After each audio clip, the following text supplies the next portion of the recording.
Hi, welcome to Midnight Sleep Whispers, where you can immerse yourself in a world of mysterious and spine-chilling horror stories.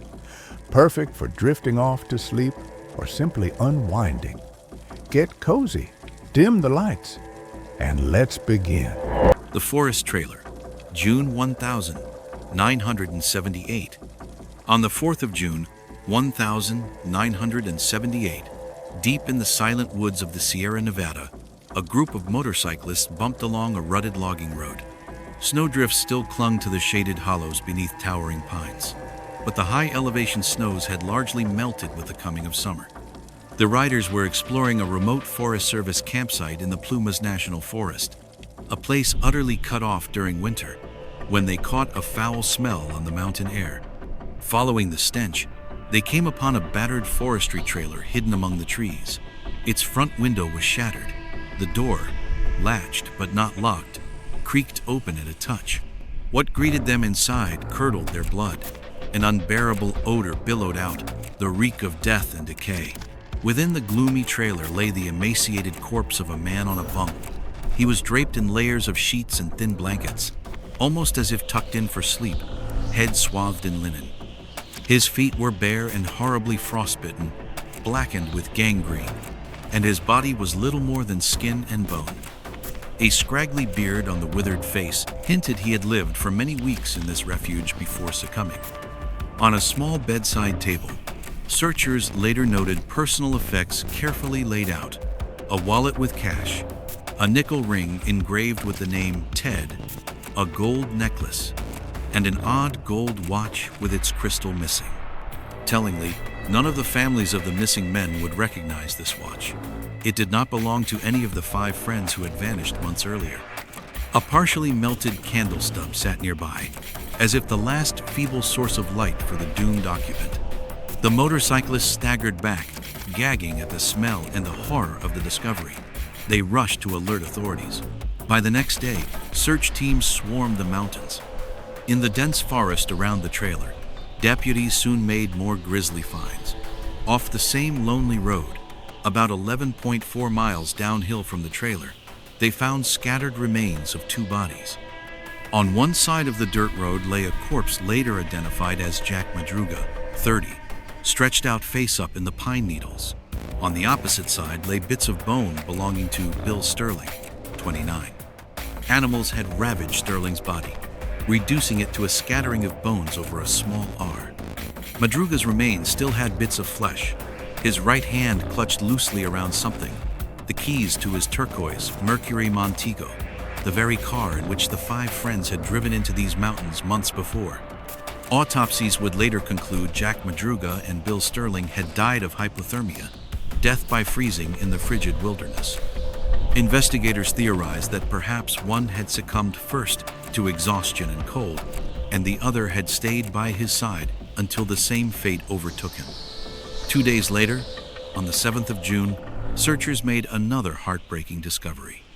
Jack Hewitt, 24, had been missing since that fateful February night, and now his father, who had joined the search effort, stumbled upon something no parent should ever find. Half buried under a manzanita bush about 2 miles northeast of the trailer, he noticed a tattered forest green jacket. When Mr. Hewitt lifted the jacket, a spinal column tumbled out of it. It was all that remained of his son Jackie, a backbone and a few scattered bones, later identified by dental records and the jeans and shoes nearby as belonging to the gentle young man who had once worn them. The next day, a deputy found Jackie's skull downhill from the bush, about 300 feet away, where animals had carried it. Like the others, Jackie Hewitt had died of exposure to the brutal cold. One of the 5 friends was still unaccounted for, 25-year-old Gary Mathias. Exhaustive searches turned up no trace of him in the area around the trailer or along the road. Searchers did find a few intriguing clues. About a quarter-mile northwest of the trailer, they discovered 3 service-issue wool blankets and a rusted flashlight lying by the roadside. The flashlight switch was off. It was corroded by weather. Impossible to tell how long it had lain there, perhaps months, perhaps abandoned in panic or despair. The Forest Service blankets suggested at least one of the men had taken them along from the trailer. But why abandon them? And where was Gary? Despite distributing Matthias's photograph to mental hospitals across California, on the chance that the schizophrenic young man, deprived of his medication, might have wandered into care somewhere, no sign of Gary Matthias was ever found. He had vanished utterly into those woods. Thus, in the summer of 1978, 4 months after 5 friends disappeared on a winter night, the mountains reluctantly yielded up 4 bodies and a trove of confounding evidence. The story those clues told was one of survival and death against long odds. A car inexplicably abandoned on a remote snowy road, a trek through sub-freezing wilderness in the dark, an uncanny shelter stocked with food and fuel that went largely unused, and a slow, torturous demise for most of the men amid circumstances that made little sense. The case of the Yuba County Five, quickly dubbed America's Dyatlov Pass, in reference to another infamous wilderness mystery, was only growing more unsettling with each discovery.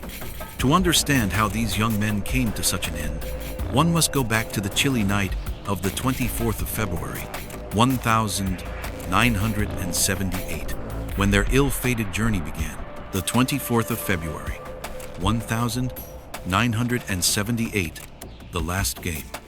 4 months earlier, on a crisp Friday night, 5 young men packed into Jack Madruga's turquoise 1969 Mercury Montego and set out on a road trip. They were headed from their homes in Yuba City and Marysville up to Chico, California, about 50 miles away, to watch a college basketball game. The mood was jubilant. This was supposed to be a fun outing on the eve of their own big game. All 5 belonged to a team called the Gateway Gators, an amateur basketball squad, sponsored by a program for mentally handicapped adults. Though each of the friends had mild intellectual or psychiatric disabilities, they bonded over sports and spent much of their free time together. They loved basketball more than anything. In fact, the very next day, the 25th of February, their team was scheduled to play in a tournament with a trip to Los Angeles as the prize for the winners. The stakes were high. They had been looking forward to it for weeks. Before leaving home that afternoon, they had all carefully laid out their uniforms for the morning and reminded their parents to wake them early for the drive to the tournament. They had no intention of staying out late. That evening in Chico, inside the buzz and bright lights of Cal State's Acker Gym, the 5 friends cheered and groaned with the crowd as the Chico State Wildcats took on UC Davis. Among them was 32-year-old Theodore Ted Weyer, a stocky, friendly man known for his limitless appetite and childlike enthusiasm. Next to him likely sat Jack Madruga, 30, the proud owner of the Mercury Montego and a former Army serviceman, one of 2 in the group who could drive. Quiet Bill Sterling, 29, was Ted's closest friend, deeply religious and gentle. Bill spent much of his time at the library reading aloud to patients with developmental disabilities. Jack Hewitt, 24, was the baby of the bunch, sweet-natured, but extremely shy and slow to respond in conversation. He was especially attached to Ted Weyer, who looked out for him like a protective older brother. And then there was Gary Matthias, 25, the wild card of the group, an Army veteran who had struggled with drug use and schizophrenia in the past. In recent years, Gary had stabilized on medication and was doing well. He was being treated as an outpatient and was considered a success story at the local mental hospital. Gary was funny and outgoing when he was feeling good, and he had become fast friends with the others, despite being a bit more independent and street smart. Together, these 5 formed a tight-knit band of boys, as their families affectionately called them. They looked out for each other. This trip to Chico was just one more shared adventure. The UC Davis Aggies won that night's game, to the friends' delight, since Davis was their team, and as the crowd trickled out of the bleachers around 10 p.m., the 5 men were in high spirits. They piled back into Madruga's boat of a car, the Mercury, ready for the ride home. It was a cold night, with temperatures dropping toward the low 30s degree Fahrenheit, and a pale sliver of moon rising over the dark countryside.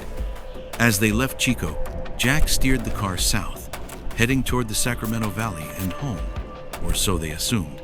First, though, a quick stop was in order. The men were hungry after the game and decided to grab some snacks for the drive. Just before 10 p.m., they pulled into Bear's Market, a small country store, gas station on the outskirts of Chico that was just about to close for the night.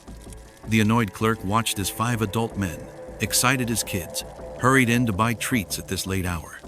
They laughingly picked out an armful of snacks: 2 pies, 1 cherry, 1 lemon, some candy bars, including a Snickers, a few soft drinks, Pepsi Cola, and a quart or 2 of milk. The clerk later remembered them well because it was nearly closing time, and she'd been irritated at the last-minute rush. Nonetheless, the friends were polite and in a gleeful mood, horsing around and chattering about the game as they paid for their food. That brief stop at the market would be the last confirmed sighting of the Yuba County Five while they were alive. Shortly after 10 p.m., Jack Madruga turned the Mercury back onto the road. It was a clear, cold night in the Northern California hills. Instead of retracing their route directly south toward Yuba City, the car somehow veered east. Perhaps in the darkness, Jack missed a turnoff. Perhaps one of the men suggested a short detour, a scenic drive, or a quick visit to someone they knew. In fact, investigators later learned that Gary Matthias had a friend who lived in the small town of Forbestown, in the foothills off to the east of Oroville. It was theorized they might have planned to drop by unannounced and got lost. Whatever the reason, as the Mercury's headlights cut through the pine forest night, the car was moving farther and farther from any route that led home. Jack drove the winding Oroville-Quincy Road up into the mountains, leaving behind the lights of town. The blacktop turned to a poorly maintained dirt road as it climbed into the Plumas National Forest. Dense stands of cedar and sugar pine closed in on either side. The cold intensified. By now, the car was ascending above 4,000 feet, and patches of old snow appeared along the roadside. The men would not have expected heavy snow. It had been an unusually mild winter down in the valley, but here in the higher elevations, winter still clung bitterly to the land. Inside the Mercury, the mood likely shifted from carefree to tense as the road twisted on and on into the darkness. Perhaps one of them asked uneasily, "Hey, are we going the right way?" The beams of the headlights revealed nothing but trees, rocks, and occasional sheer drop-offs at the road's edge. No houses, no city lights in the distance, just an endless one-lane path leading deeper into the wilderness. At some point, the car passed a turnout to a place called Rogers Cow Camp, a seasonal trailer camping area for forest rangers and hunters. In the winter, it was closed and unoccupied. The men probably didn't see it. They may have been focused on the road ahead or arguing about whether to turn around. Snow began to appear in drifts on the roadway itself. Jack Madruga was an inexperienced off-road driver and he hated cold weather. His parents would later insist he never willingly went into the mountains in winter. And yet here he was, navigating his beloved car through rutted, snowy bends in the dead of night. Why didn't he stop or turn back? That question would haunt everyone later. Finally, at around 4,500 feet elevation, the Mercury Montego ground to a halt. Around a bend, Jack had steered into a patch of snow that packed under the wheels, stopping the car's forward momentum. He tried reversing, flooring the gas. The tires spun, whined, but the vehicle only dug itself deeper into the drift. The Montego was stuck. Later inspection would show that the car had no trouble starting and had gas in the tank, and 5 adult men certainly could have pushed it free with a little effort. But for some reason, instead of freeing the car, the men abandoned it. Jack Madruga might have been cursing under his breath as he popped the shifter into park. Perhaps Gary and Ted hopped out to assess the situation, their breath fogging in the cold. The car's high chassis was slightly lodged on the snow pile, but not badly. It wasn't completely immobilized.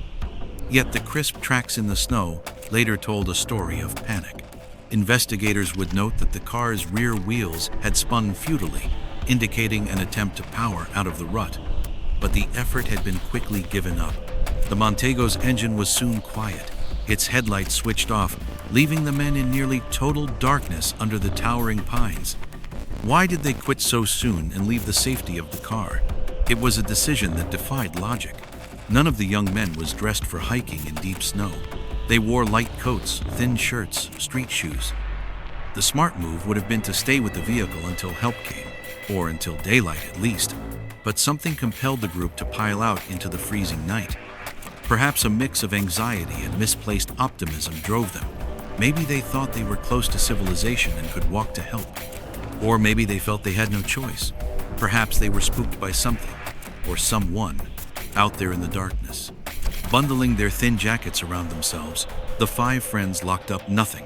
Keys were pocketed, but the car was left with one window rolled down and doors unlocked. Highly unusual for Madruga, who was protective of his car.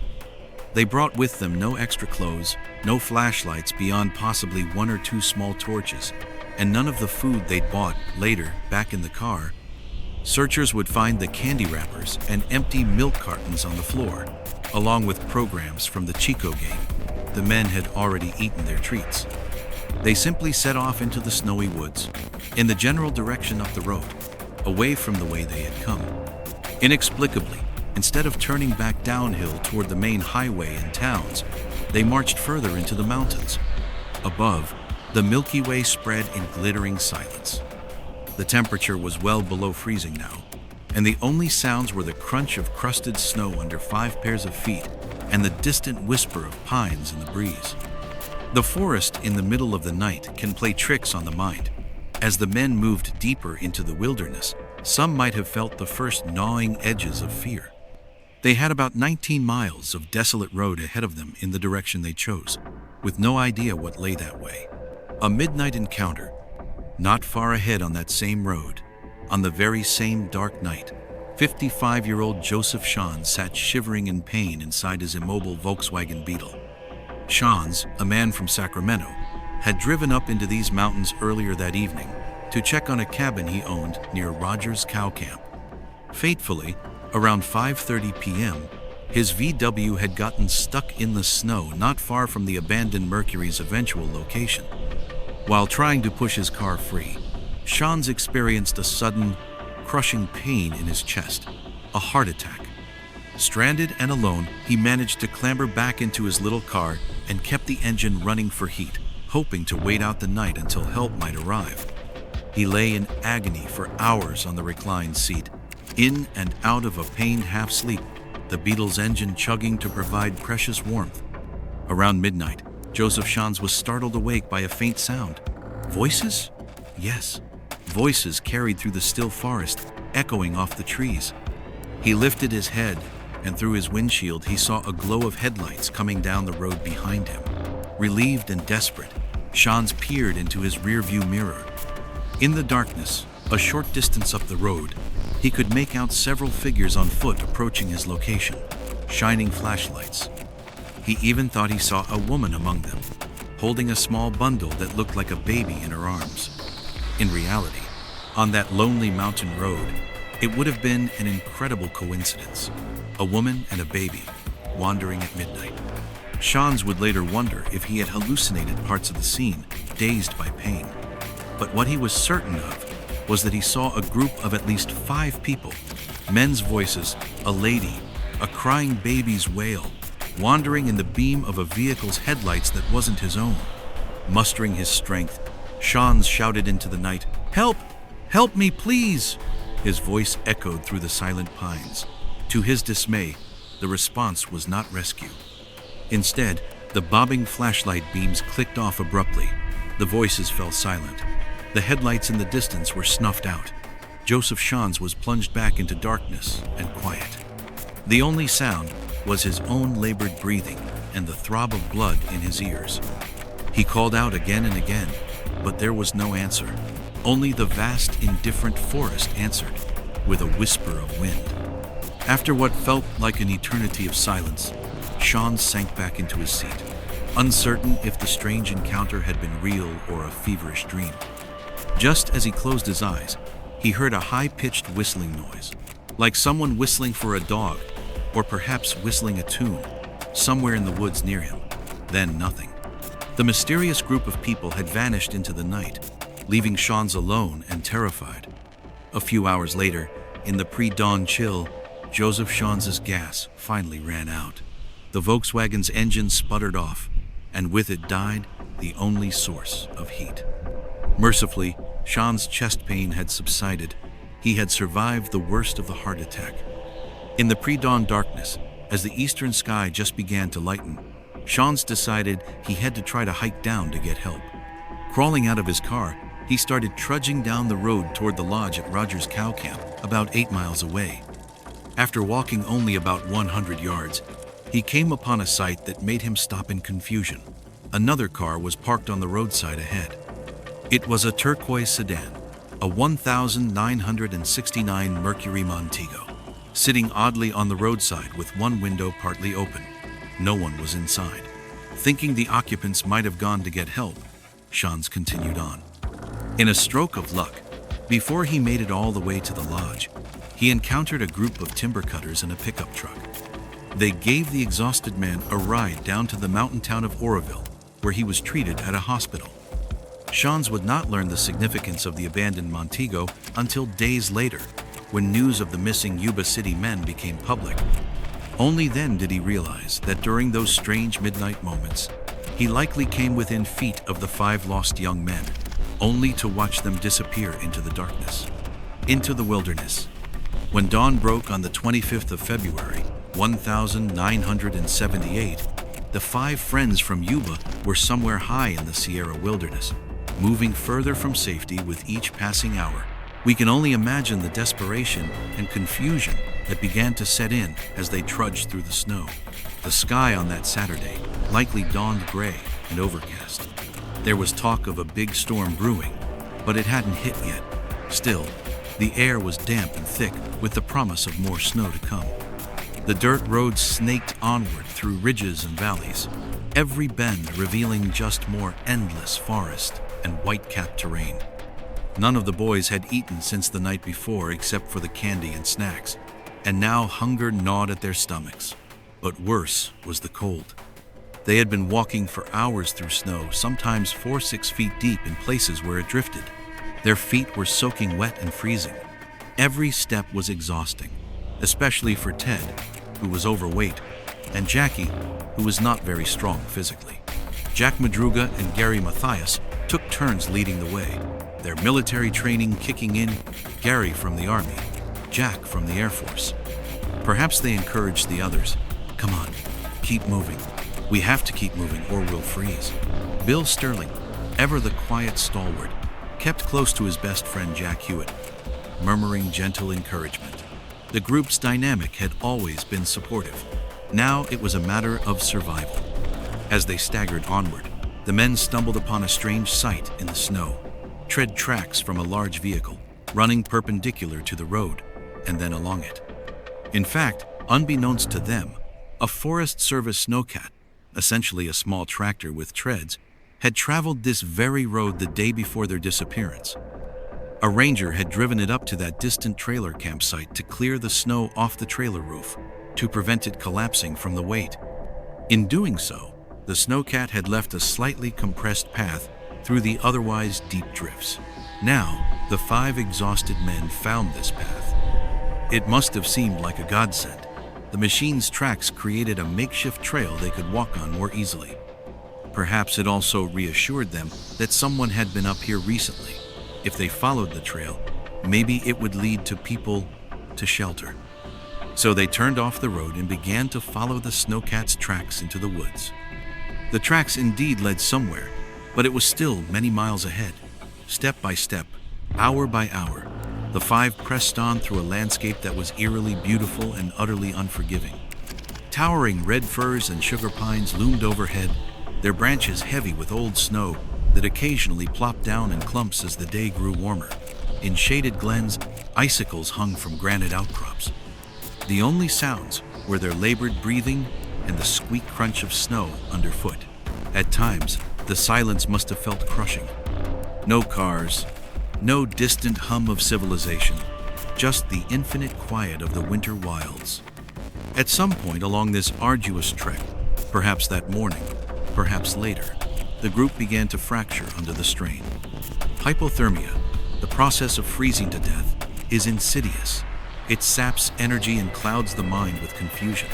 One or more of the men began to falter badly. Based on where their bodies were later found, investigators believe that Jack Madruga and Bill Sterling likely never made it to the forest trailer at all. They may have collapsed roughly halfway there. We can imagine the heartbreaking scene. After struggling perhaps 8 or 9 miles from the Montego, Jack and Bill were nearing total exhaustion. Maybe Bill, the soft-spoken one, was the first to drop. He might have slumped into the snow by the road, shivering uncontrollably, mumbling that he couldn't go on. Jack Madruga, loyal friend that he was, would not have abandoned him. Perhaps the others, Gary, Ted, and Jackie, urged them to get up and keep moving. But at some point it was clear that Bill's legs simply would not carry him further. Jack likely insisted on staying with Bill. "You guys go on," he may have told the others. "Find help. I'll wait here with him. He needs to rest." It was a wrenching decision, but what else could they do? Arguably, splitting up was the worst choice. But in the frozen throes of hypothermia, judgment is the first thing to go. So the group split. Gary Mathias, Ted Wire, and Jackie Hewitt continued along the Snowcat Trail, determined to reach the distant promise of shelter. Every step was agony now for Ted. The 32-year-old's feet were numb blocks of ice, and he was panting heavily due to his heavier build. Jackie Hewitt's face was chalky pale. He was scared and kept calling weakly for his friends left behind. "Jack? Bill? Come on, catch up!" But Jack Madruga and Bill Sterling did not respond. They remained behind, huddled together by the trunk of a pine tree, alongside that lonely road, as a bitter afternoon wind began to rise. Perhaps Jack wrapped an arm around Bill's shoulders and tried to keep him awake, tried to rub some warmth back into Bill's freezing limbs. The sun sank lower, the sky turning a dull iron gray. Snowflakes, the leading edge of the coming storm, began to swirl down around them. As daylight faded on the 25th of February, Jack Madruga and Bill Sterling likely slipped into unconsciousness, one after the other, cold beyond all feeling. They would never wake again.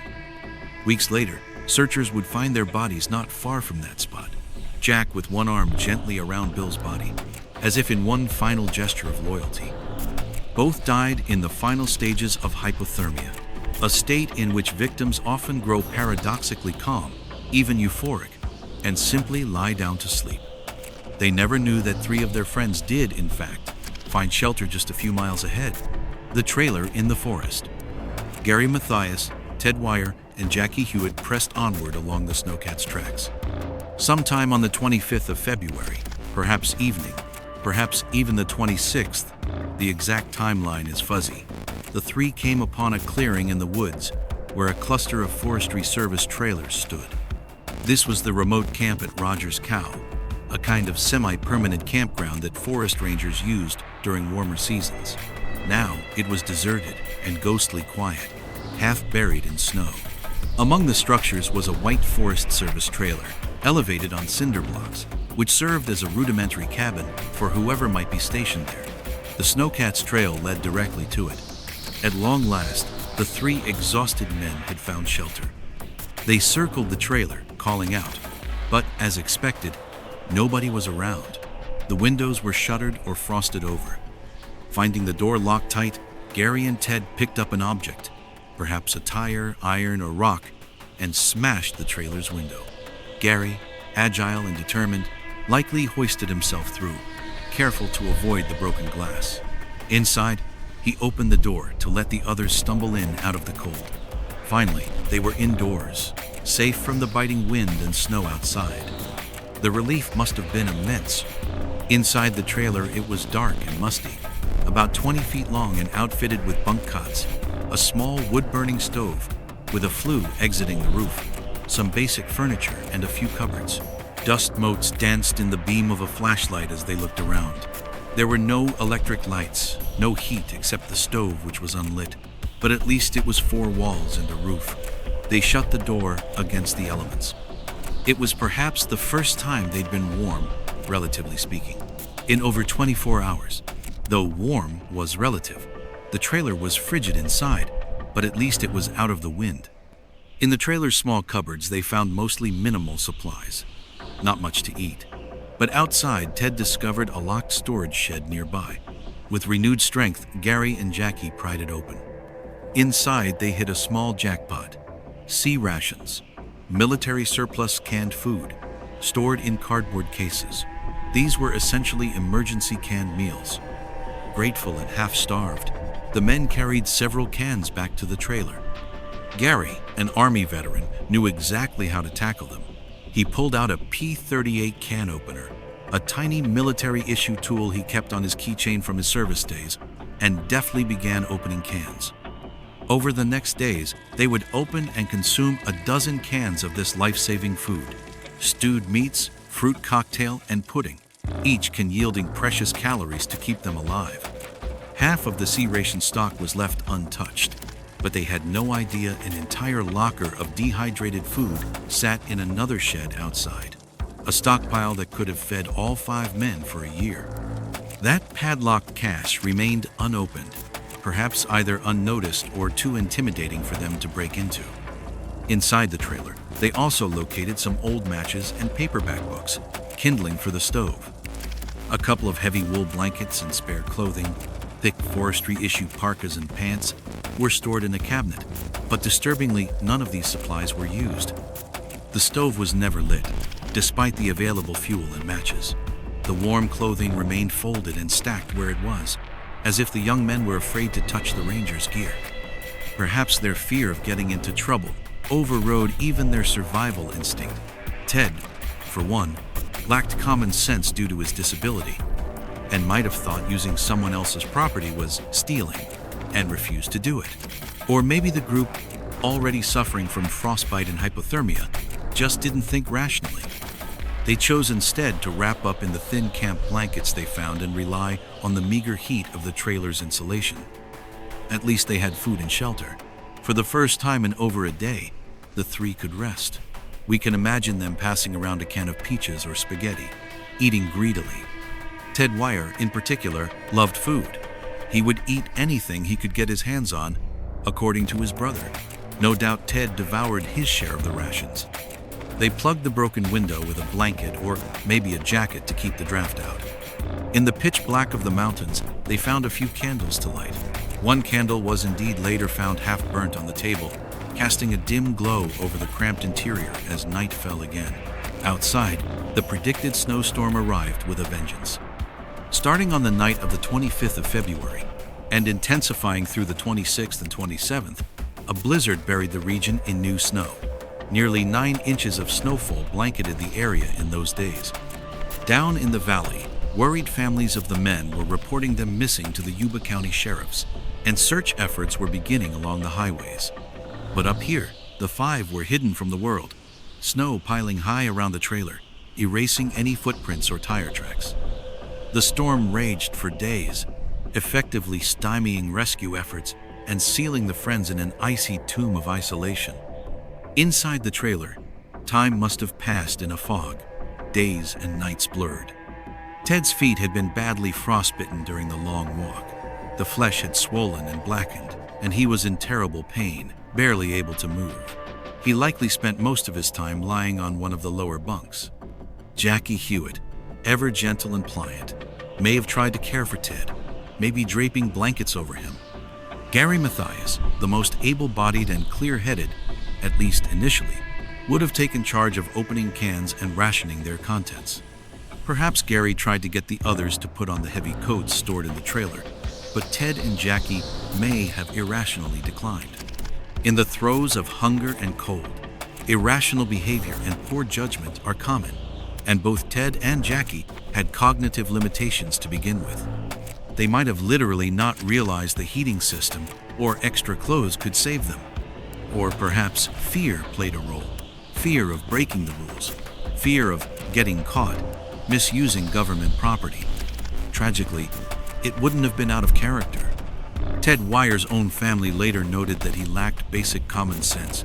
He once had to be physically dragged out of his bed during a house fire because he didn't want to be late for work. That's how rigidly his mind worked. Now, in this life or death scenario, Ted might have stubbornly insisted they not break anything else or burn wood in the stove. What if we start a fire? What if the Rangers come and arrest us for vandalism? One can imagine him fretting. So the stove remained unused, its iron belly empty and cold. Even with food, The calories from a few canned rations wouldn't sustain them for long. Each passing day, their bodies withered a little more. At some point, their supply of sea rations ran out. Those dozen cans were consumed, leaving nothing but tin husks. They might have scrounged for other scraps, perhaps eating a packet or two of sugar or dried coffee if any were lying around, but essentially, they were now starving. Outside lay an untouched storage locker full of dehydrated beef and vegetables, but the men either didn't realize it or were too timid to break it open. Also outside was a large butane tank connected to the trailer's heating system. A simple turn of a valve could have sent warm air flowing into the cabin. They never turned it. Whether from ignorance or a mental block, they left it alone.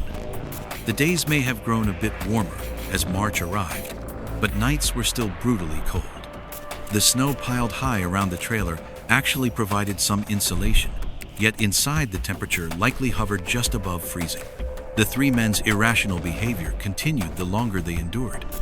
Gary Mathias, in particular, was in a precarious state. He had not taken his schizophrenia medication, stelazine and cogentin, since they got lost. By March, his supply in his pocket would have run out.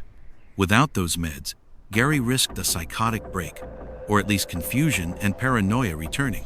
Still, Gary was the only one of the trio with full faculties and survival knowledge. He and Jack Madruga had been in the army, only they knew how to use the P-38 can opener to even access the rations. Gary likely tried to think of a plan. Perhaps they agreed that once the snowstorm passed and Ted regained a bit of strength, they would set out again. Yet as March dragged on, Ted did not regain strength. He deteriorated. His frostbitten feet might have become gangrenous, the tissue dying and rotting, causing infection and unbearable pain. In his weakened state, Ted was also starving. He lost nearly half his body weight by the end. Jackie Hewitt was faring little better. The shy, dependent young man was completely out of his element without the others. He likely took cues from Gary on what to do. But as the weeks went by, a kind of hopeless lethargy might have overtaken Jackie. The initial adrenaline of finding shelter waned, replaced by the bleak reality. No one knew where they were, and no rescue had come. The road, now buried in snow, saw no traffic. The world was silent, except for occasional bird calls or the scratching of mice in the walls. Inside the trailer, they kept themselves alive by sheer will, for perhaps as long as 2 months. Based on his beard growth, Ted Weiher managed to survive 8 to 13 weeks after the initial night, meaning he hung on into late April or early May. It's truly chilling to imagine. Long after everyone else had likely died, Ted persisted alone, or nearly alone, in that dark trailer. But at some point during those weeks, something changed. Likely by early spring, Gary Mathias decided to leave in search of help. Perhaps Gary concluded that staying was suicide, and that he stood the best chance of finding a way out. His shoes, low-cut leather sneakers, were no match for deep snow trekking, especially since his feet may have swollen with frostbite. So he took advantage of a gruesome but practical opportunity. He swapped footwear with Ted. Ted's own leather shoes were larger, sturdier, and likely warmer than Gary's canvas sneakers, and Ted was bedridden and wouldn't need them. Indeed, when searchers later entered the trailer in June, they found Gary Mathias's sneakers left behind under a bed, and Ted's heavier shoes were missing. This indicates Gary prepared to venture out. Before he left, Gary must have done what he could for his friends. If Ted was still alive but barely, it's possible Gary made him as comfortable as possible, feeding him the last scraps of canned fruit, wrapping him in blankets. Perhaps Gary and Jackie together gently wrapped Ted in layers of sheets to keep him warm, covering even his head the way one might swaddle a dying person. Those sheets would later be a key clue. Ted couldn't have wrapped himself up like that in his condition, so someone else must have done it. We can imagine Gary, gaunt and hollow, eyed but driven, telling the feeble Ted that he was going to get help. Maybe Ted weakly responded, or maybe he was delirious by then. Jackie Hewitt, unwilling to let Gary go off alone, likely resolved to go with him. Jackie adored the others, and especially trusted Ted and Gary. If Gary was leaving, Jackie, even though frightened, would follow. And so one day, perhaps in late March or April or even early May, Gary Mathias and Jackie Hewitt opened the trailer door, leaving a feebly breathing or recently deceased Ted Wire behind in the gloom. They likely took with them a couple of the Forest Service blankets, wrapping them around their shoulders, and at least one flashlight to light their way, the same flashlight later found rusted in the woods. Gary, now wearing Ted's sturdier high-top shoes, led the way. Jackie trudged behind, wincing in his own worn sneakers. Outside, the forest was awakening to spring. The sun was brighter, snow was melting into cold mud, and patches of green grass poked through the white. Streams from snowmelt trickled across the path. It was likely beautiful and deadly. The two men were weak as kittens after weeks of malnutrition. They descended the mountain road, heading back the way they originally came, hoping it would eventually lead to a town or at least a main highway. Maybe they thought about Jack and Bill, wondering if by some miracle those two had been rescued or had walked out on their own. Gary may have tried to keep Jackie's spirits up. Just a few more miles, Jack. Hang in there. But nature was merciless. Even as the weather warmed, nights could still drop below freezing. After nearly 2 months of near starvation, their bodies had no fat or energy left to fend off the cold or to hike for long. Slogging through slushy snow and mud, Gary and Jackie made it perhaps 2.5 miles from the trailer, not much farther than a short hike, before Jackie Hewitt could go no further. Near a secluded stretch of road, Jackie likely collapsed. Perhaps he sat down under a manzanita bush to rest and never got back up. Perhaps he slipped, hit his head, or simply lost consciousness from hypothermia and hunger. Gary would have tried to rouse him. "Jackie! Jackie! Get up!" But Jackie was unresponsive, his lips blue. Gary faced a terrible choice: stay and die with Jackie, or press on alone in one last bid for survival. He made the only choice he could. He took one of the wool blankets and tenderly draped it over Jackie to keep him warm, leaving the flashlight by his side. Then, Gary Mathias continued down the mountain road alone, disappearing among the stoic pines and thorny thickets of manzanita. Jackie Hewitt drew his last breaths in solitude under that bush, likely on a cold spring night. Animals would later disturb his body, scattering his bones and dragging his skull downslope. Only the blanket and his torn clothing gave hint to searchers that someone had tried to give him comfort at the end. As for Gary Mathias, the last man standing, his fate remains the greatest mystery. Did he manage to get much farther? Perhaps, in a final burst of strength, Gary made it another few miles. But with no food, suffering frostbite, and likely undergoing withdrawal from his vital psychiatric meds, Gary's odds were slim. He may have become disoriented, wandering off the road into the trees, where death could have come from any number of causes: hypothermia, a fall, drowning in a creek, or even an injury. His remains might lie hidden to this day in some dense brush or at the bottom of a ravine, forever lost to the forest. Or, in a more chilling scenario, perhaps Gary did make it out of the woods only to encounter misfortune or choose never to return to society. However, the most accepted theory is that Gary perished not far from his friends, his body simply undiscovered. The Yuba County Five's tale ends in a question mark for Gary Mathias. Vanished, as if swallowed by the wilderness. Aftermath, a cold case enigma. When the spring sun thawed the snows of the Sierra, the truth of the Yuba County Five's ordeal finally emerged. But with it came more questions than answers. The authorities pieced together the evidence as best they could.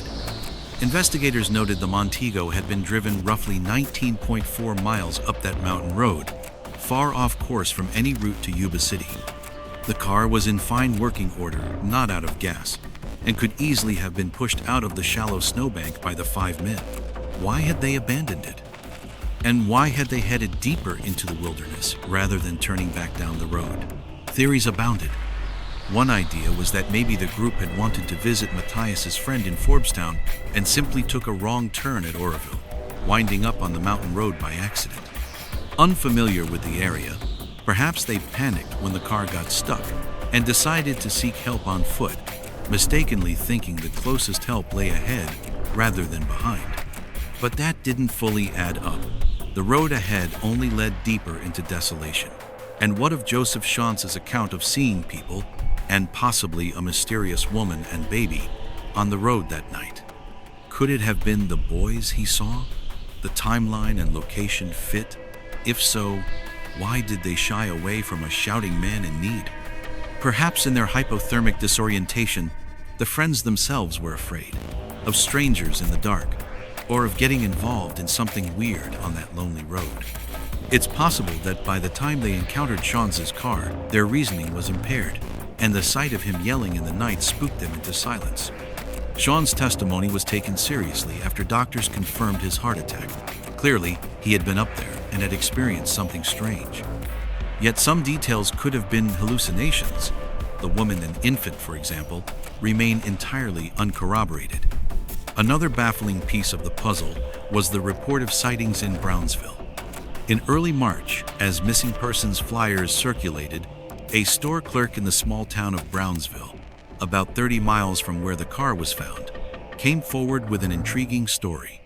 She swore that on the afternoon of the 25th of February, the day after the men disappeared, 4 of them had stopped at her store, in the company of a mysterious man. According to the clerk, the men arrived in a red pickup truck. 2 remained outside by a phone booth while 2 entered the store with the driver of the truck. She positively identified Jackie Hewitt and Bill Sterling as the pair using the phone, and Ted Wire and Jackie, or perhaps Jack Madruga, as the ones who came inside to buy burritos, chocolate milk, and soda. She noted the men's big eyes and blank expressions, as though in a daze, and how out of place they seemed. The store owner corroborated parts of her story, recalling that the men he believed were Ted and Jackie behaved oddly, yet consistently with their known personalities. Ted loved any food. Jackie hated using telephones, and indeed he hadn't gone inside. The woman was deemed a credible witness, and the police took her account seriously. How on earth could 4 of the 5 have been joyriding with some unknown person after their car was abandoned? If this account was true, it suggested some third party might have picked them up, then later perhaps forced them up into the mountains. However, many questioned whether the clerk could have been mistaken. The possibility of mistaken identity is high in such cases, and no other evidence ever emerged to support the Brownsville sighting. It remains an eerie footnote, one more loose thread. Back on the mountain, what authorities found at the trailer was deeply perplexing. The forensic evidence showed Ted Wire survived longer than anyone, languishing in that trailer for up to 3 months. He had literally starved to death despite there being an unused locker of food and a heating system right there. To the investigators, it was almost as if Ted, and whoever was with him, had been too frightened to steal the supplies needed to save their lives. The fact that the trailer's fireplace was never lit and the butane tank untouched was one of the strangest details. Equally strange was that gold watch on the bedside table, the one with the missing crystal. None of the families recognized it. So whose was it? Did it belong to a forest ranger who left it behind? Or could it have been left by some unknown third party who was in the trailer with the men? One unsettling notion was that perhaps someone else, the same person in that hypothetical red truck maybe, had accompanied the boys at some point and left behind a personal item. There was no concrete evidence of foul play, no bullet holes, no knife wounds, no signs of a struggle.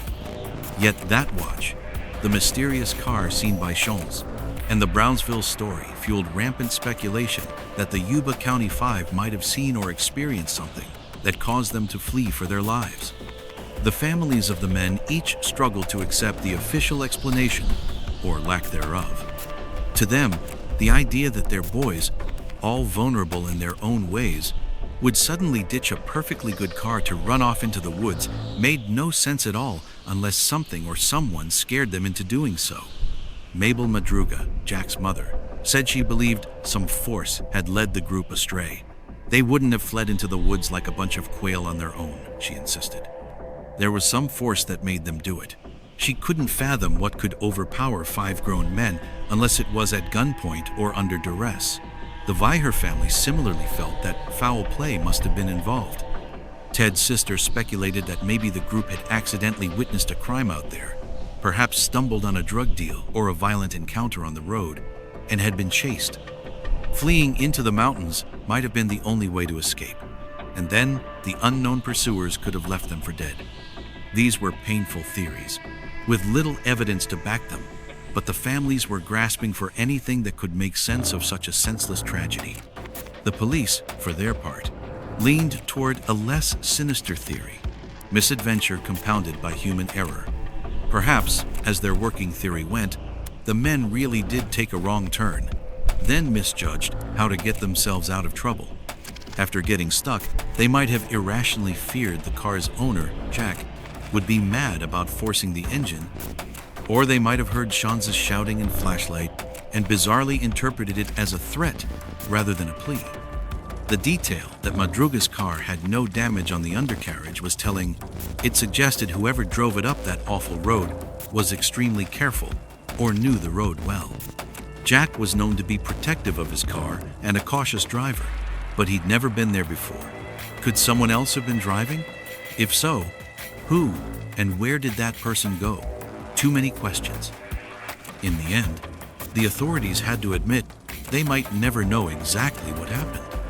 The case was closed with the cause of death for the 4 found men listed as probable hypothermia. Gary Mathias remained classified as a missing person, presumed dead. Over the years, sleuths and authors have revisited the Yuba County 5 mystery, dubbing it one of the most baffling cold cases in American true crime. Parallels are often drawn to the Dyatlov Pass incident, where 9 experienced hikers died mysteriously in 1959 in Russia's Ural Mountains. Both cases involve a group of people behaving irrationally in the wilderness and meeting bizarre ends, spurring endless debate about what unknown force might have been at work. For the people of Yuba City and Marysville, the loss was deeply personal. These 5 men, though grown, were often regarded with protective affection by the community, the boys, who despite their challenges had hearts of gold. Hundreds attended their memorials.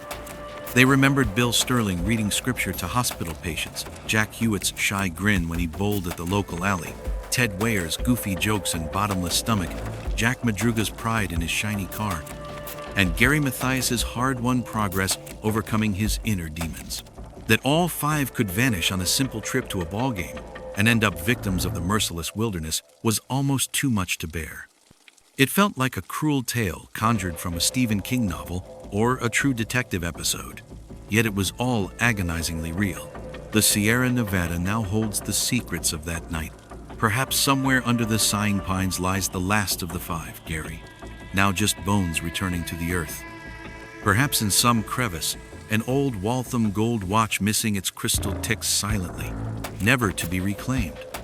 On quiet winter nights, when the wind rustles through the manzanita and snowflakes dance in the beam of a lone flashlight, one might sense the lingering spirits of those lost young men. 5 friends bound together in life and in death by a journey that turned into a nightmare. The questions outnumber the answers, and maybe that's what makes the tale so haunting. In the end, the Yuba County 5 met their fate amid the bleak wilderness of the Sierra, in a silence and isolation so profound that it took months for the world to even find them.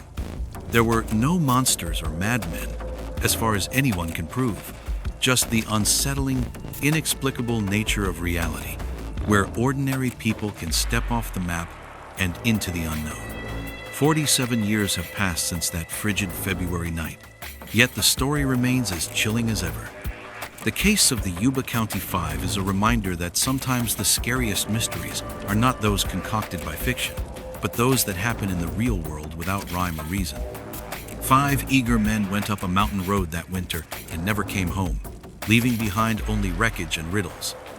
To this day, their journey stands as an unsettling enigma, a cold case legend told in hushed tones whenever travelers get lost on a lonesome road, or when the winter wind howls through the canyon, sounding for all the world like the keening cries of men hopelessly lost. Sources: the factual details of this story, names, dates, and confirmed evidence, are drawn from contemporary reports and investigations into the Yuba County 5 case. The narrative above preserves the known historical facts while imagining the experiences of the men for a deeper, more emotional understanding of this true horror in the Sierra Nevada wilderness.